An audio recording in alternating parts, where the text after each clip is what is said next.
Sa panahon natin, dapat lumapit sa Diyos kahit napaka-imposible ng ating kinakaharap. Sapagkat ang sabi ng Biblia, yung imposible, anduro sa Diyos yun, mga kapatid. Posible po. Imposible. Wala kasing imposible sa ating Panginoong Diyos. Kaya huwag kayong matakot sa problema. Huwag kayong matakot sa mga pagsubok, sapagkat may Diyos tayo. Kinakailangan lang sa atin ay makilala natin ang magagawa ng Diyos sa ating buhay para nang sa ganon tayo ay tulungan niya at maging dapat tayo sa kanyang mga pagpapala. Kaya uulitin ko, mapalad tayo, Iglesia tayo ni Kristo. Tayo ang mga tunay na hinirang ng ating Panginoong Diyos.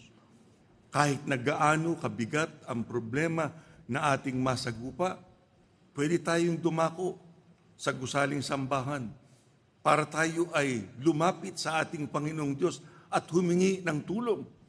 At ang ating Panginoong Diyos, kayang-kaya niyang tulungan ang bawat isa sa atin sapagkat walang bagay na imposible sa Kanya. Yung bagay na imposible, magiging posible sa tulong ng ating Panginoong Diyos.